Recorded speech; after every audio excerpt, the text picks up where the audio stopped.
I'm writing, recording, and editing this video the night before Destiny 2's big expansion Forsaken launches. Along with a shitload of new content in the form of story, raid stuff, and new gear, we're also getting a new game mode, which is something that hasn't happened a whole lot in Destiny 2, probably because they've been focused more on fixing some other stuff, but I digress. I could totally sit here and talk about all the changes that dropped into D2 this last week, or I could talk about how hype I am for Forsaken to launch, but instead, we're going to talk about Gambit, the PvP PvE hybrid game mode that we got to play for about 24 hours this last Saturday, the 1st of September 2018.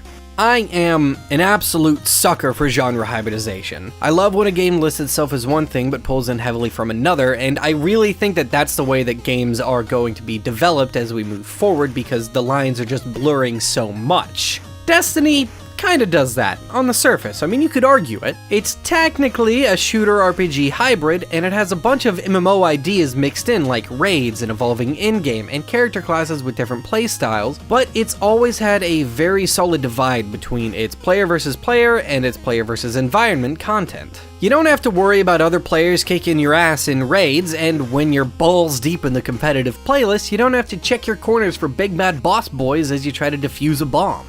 You're either fighting players or you're fighting AI. There's no middle ground. Then Gambit strolls up and says, how about we do it a little bit differently? And it tosses PvP and PvE into a blender, and it turns it into this delicious smoothie consisting of the best of both worlds. It's got something for everyone, and even though it's technically listed under the competitive playlist, it's perfectly suited to casual play, and even though you're going to be fighting other players, it's not something you're doing constantly the entire match. It uses PvP elements as a pacing mechanism to boost the intensity of any given round a few times before it closes out, and it uses the PvE elements in a way that ensures you can always make a comeback. Even if your team is completely shit in the bed the first half of the game, you can still turn things around for a satisfying, sweaty victory. And today we're going to talk about how Gambit uses those systems to create something that pretty much anybody can enjoy.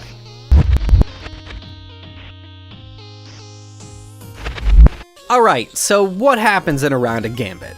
Two teams of 4 players drop into their own instance of identical maps. Each map has a central area for depositing motes that drop from downed enemy mobs, which themselves spawn in a random rotation around the map. In the case of the trial mode that we got to play, enemies would spawn in either trees, ruins, or beach, and each game would stick to one faction of enemies for its entirety. And that's important because each faction of enemies has their own special mechanics to them and things you need to consider. The goal of each round is to deposit enough motes to summon a big boss called a primeval and kill it before the opposing team summons and kills there. If a player deposits 5, 10, or 15 motes at once, they'll send an enemy called a blocker over to the opposing team's side, and that team can't deposit motes until they get rid of the blocker. 5 sends a small, 10 a medium, and 15 a big bad burly large. When a team deposits 50 motes in total, they open up a portal that allows one of their players to invade the other team's arena, giving them the opportunity to completely disrupt their flow. If you kill a player, they lose all the motes that they were holding, so it's important to prioritize targets and protect your teammates anytime an invasion is going on, whether you're the invader or you're on the team being invaded.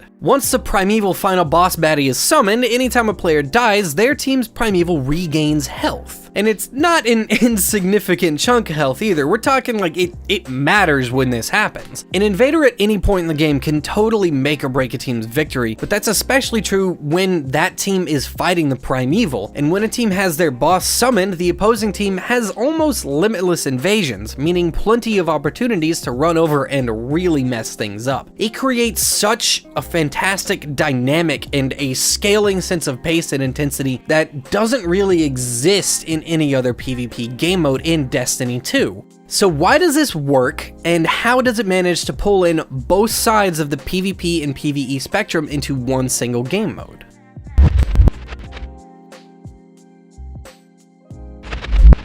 To answer that, we need to take a look at how Gambit handles its hybridization. Which is to say, while it maintains a competitive core, it doesn't require you to directly engage against players face to face for its entirety. It limits the PvP elements to quick, intense bursts that almost allow you to envision the invading players as a more advanced enemy type with infinitely varied strategies and skill levels. To a player that dedicates themselves primarily to PvE content, this means Gambit is less intimidating as the focal point it markets is more like a raid activity. It requires the same communication between your teammates that an in-game dungeon does. Each player needs a role, everyone needs to be in communication, and nothing's ever exactly the same, but the overarching strategy still remains. Funnily enough, these are the same things that make it an appealing game mode for PvP-focused players that aren't so into the PvE side of things, like me. You get the sweatiness of direct competition with other players like you would in any other PvP game mode, coupled with plenty of opportunities to disrupt the opposing team with a variety of strategies.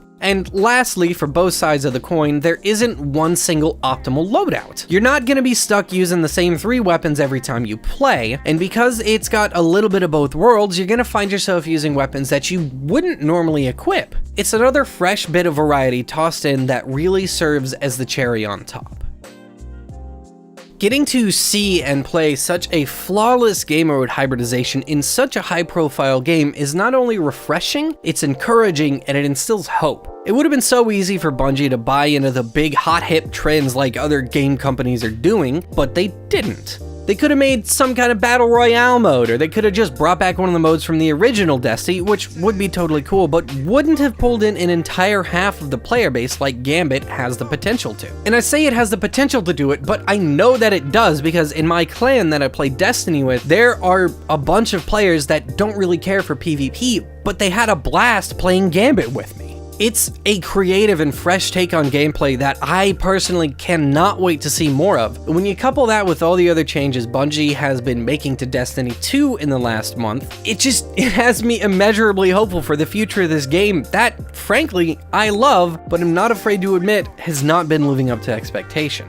Gambit may seem like just another of many variants on multiplayer gameplay that exists in the current gaming landscape, but I think it can serve as a great example of high-profile games mixing things up in unexpected ways. And it should honestly be taken as an encouraging sign to developers that playing it safe isn't always the way to go. Don't be afraid to mix things up, and don't hesitate to combine things that different halves of the player base are interested in to see what you can come up with.